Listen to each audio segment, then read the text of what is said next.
Sahabat Herkos, wali kota,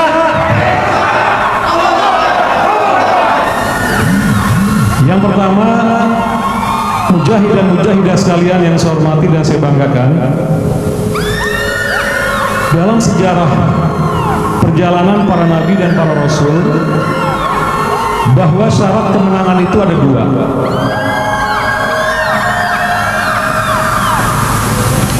Yang menyampaikan dua syarat ini adalah Allah Subhanahu wa Ta'ala di dalam firman-Nya, di dalam surat Ali Imran ayat yang ke-146. Jadi kita berharap mudah-mudahan kita bisa memenuhi dua syarat ini. Syarat yang pertama dalam perjalanan dakwah itu tentang kuantitas dalam berdakwah. Dakwah itu nggak bisa dilakukan sendiri, nggak bisa. Sehingga hari ini kita melakukan bersama-sama bukan karena saya, bukan. Tapi ini adalah cita-cita kita bersama untuk menjadikan kota Bekasi yang lebih baik lagi ke depan. Karena kita ingin masuk surga bareng-bareng insya Allah. Allahu Akbar. Betapa banyak peperangan yang dilakukan oleh Nabi bersama dengan Nabi itu ribbiyuna kasir, golongan-golongan yang mendukung beliau. Apalagi jihad kita jihad siasi, suara, tentu ini lebih membutuhkan lagi hadirin sekalian. 2004 kita 11 kursi, saya bersama dengan Ustaz Sehudis, di antaranya dari 11 orang.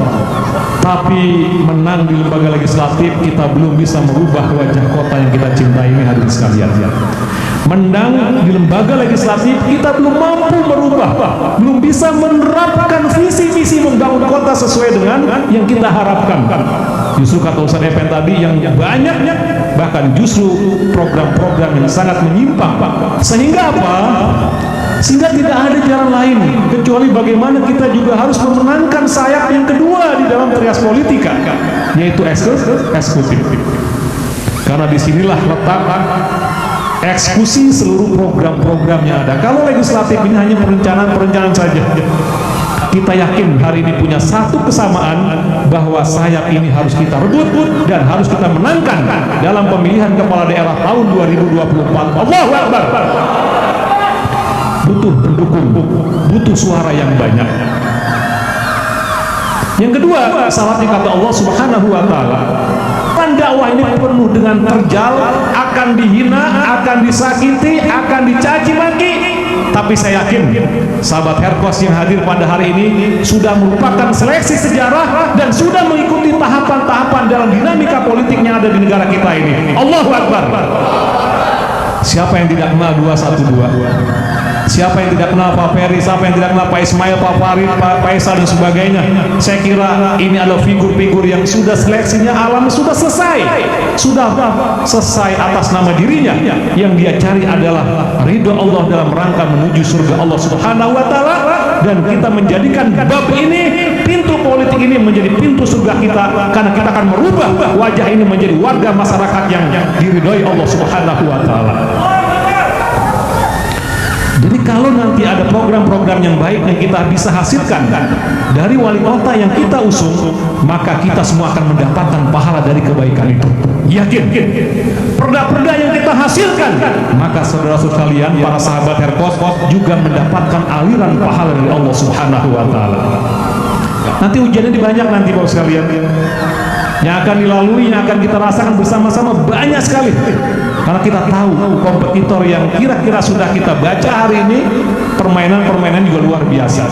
Saya kira kita sudah selesai dan sudah memahami itu semua, tinggal hari kita siapkan. Barisan yang akan kita bangun hari ini Bapak sekalian, karena kita yakini peperangan kita real, dan ini bukan asik-asikan saja, bukan mainan-mainan. Ini peperangan betul, karena kita ingin menegakkan li'ilahi kalimatillah di bumi Allah yang kita cintai di kota Bekasi ini. Allahu Akbar. Mudah-mudahan kita yang hadir di sini, cita-cita kita tidak sementara. Kita mencari ridho Allah. Kita ingin masuk surga bareng-bareng melalui pintu dan jalur yang hari ini sedang kita lalui. Niatnya itu. Saya terima kasih Saudara Epen tadi sudah meluruskan. Insya Allah niat kita ikhlas karena Allah Subhanahu wa Ta'ala. Allahu Akbar. Dan ini bukan sesuatu yang mustahil. Berat, memang berat. Makanya Ketua Majelis Syuro Al-Habib Dr. Salim Segaf Al-Jufri mengatakan bagaimana menjadikan Jawa Barat ini menjadi Jawa Barat putih. Bahasa beliau, kalau di Jawa Tengah kita lihat begitu masif menjadi merah, karena di sana Boyolali contohnya PDIP mendapatkan 33 kursi dari 50 kursi, bayangkan. Maka Jawa Tengah itu kalau kita buat peta politik itu merah dia, karena mau dikuasai sana semua, sehingga siapapun yang jadi calon gubernur jadi kalau di sana itu PDIP ya. Dan kalau Jawa Timur ini adalah hijau, dia kuat pusat Partai Kebangkitan Bangsa di sana. Jawa Timur hijau, Jawa Tengah merah, dan insya Allah Jawa Barat kita akan jadikan Jawa Barat putih 2024. Allahu Akbar. Insya Allah kita akan mengembalikan ini semua secara bertahap, dan kita mulai dari kota Bekasi. Sahabat Epes, wali kota